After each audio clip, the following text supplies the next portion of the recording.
Em primeiro lugar, para empreender, você tem que ter um valor, que é a vontade de crescer, amparada numa imensa capacidade de trabalho. Empreendedorismo não é teologia, eu já usei essa expressão, cuidado com a teologia do empreendedorismo. Não é apenas você achar que vai dar certo porque você quer.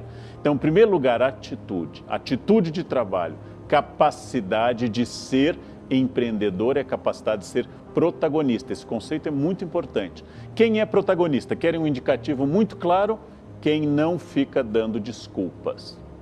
Quem não é protagonista é cheio de desculpas. O momento é ruim, o governo não ajudou, o setor está complicado, o cliente é chato, estava chovendo. Quem não é empreendedor, arruma desculpas. Quem é empreendedor é protagonista. Protagonista é o grande valor do empreendedor. As coisas acontecem ou deixam de acontecer porque eu fiz. E se eu não fiz, eu tenho que refazer.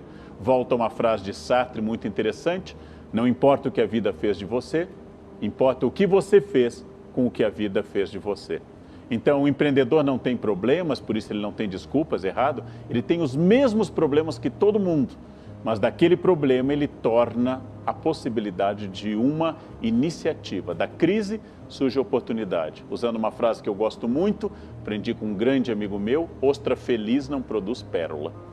Se você for feliz, você não tem o desafio. Se você estiver muito feliz, você não tem inquietude. E por que empreender é um indicativo para o século XXI? Atividades repetitivas, atividades mecânicas, atividades que não impliquem julgamento e ação criativa estão sendo substituídas em larga escala por algoritmos, robôs e inteligência artificial. Funções que quase não existem mais. Ascensorista, que era aquele indivíduo trabalhador que ficava apertando o botão. É muito mais barato para a empresa colocar um programa para o elevador se tornar um elevador inteligente. Então, onde está crescendo o emprego? Em quem trabalha com o software, em quem trabalha com programas de segurança, em quem trabalha com espaços novos. Nos Estados Unidos, eu já conheci, dentro do campus de uma universidade, carros sem motorista já funcionando dentro do campus. Não é mais ficção científica. Logo, essas funções tendem a diminuir. O empreendedorismo é aquele que observa o mercado atentamente, não está instalado, fica observando a ascensão e queda de tendências, bolhas de consumo, novos paradigmas de produção, fica imaginando as coisas rapidamente e percebe em cada crise uma nova chance. Ora, a crise é, na natureza, a possibilidade de eu separar as espécies por capacidade de evolução ou não. Pense numa historinha muito simples, final da última era do gelo. Há 10 mil anos, os maiores animais eram os mamutes sobre a Terra. Os mamutes chegam a mais de 20 toneladas, um elefante atual tem 5 a 6. Os mamutes são gigantescos, têm força. Terminaram as calotas retrocedendo, a era do gelo terminou, os mamutes desapareceram. Quem sobreviveu? O ser humano que durante a Era do Gelo fez fogo, que após a Era do Gelo criou a agricultura, com a Revolução Agrícola. O ser humano mais fraco que o mamute, sem o mesmo peso e força, sobreviveu. Por quê? Não sobrevive quem tem força, sobrevive quem se adapta.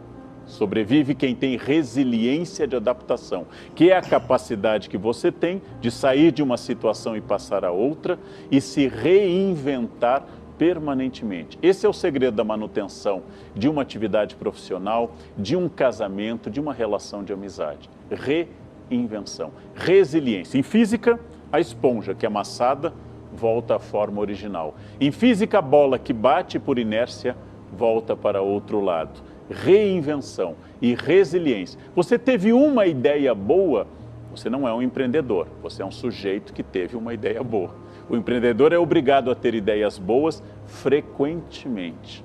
Eu tenho uma habilidade de contato, eu tenho uma habilidade social, eu tenho empatia, ou seja, eu sinto junto com a pessoa, eu sou um bom vendedor direto.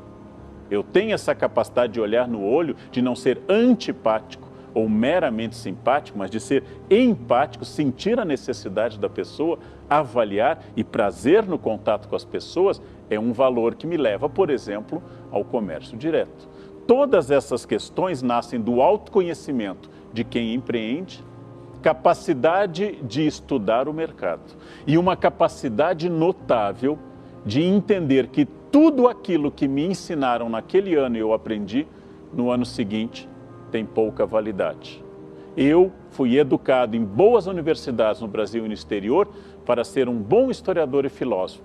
Surpresa, veio a pandemia. Eu necessitei de uma habilidade inteiramente nova. Ninguém me deu, em nenhuma aula na USP ou no exterior, 1 minuto sequer de aula sobre iluminação para lives. Ninguém me ensinou isso. Tive que consultar pessoas experientes, ou seja, adolescentes entre 14 e 16 anos, que têm um conhecimento técnico muito maior de iluminação para que eu pudesse crescer nesse campo. Ora, se eu decido, não, meu conhecimento não foi para isso, eu seria um mamute, um passado glorioso. O que você fez até aqui, o que sua empresa fez até aqui, a sua carreira explica seu passado. Seu futuro começa a ser gerado a partir do momento em que você toma uma decisão, é fiel a essa decisão e vai aprendendo através de uma reciclagem contínua. É isso que nós chamamos hoje de mundo VUCA. Esse acróstico, essa expressão surgida em um artigo na década de 1990, é para um mundo que é volátil, que é incerto em inglês com U, em português com I, que é complexo e que é ambíguo. O mundo dos nossos pais, entre em um lugar, lute pela manutenção de um emprego, repita, chegue na hora e se aposente. Este mundo existiu, este mundo não existe mais.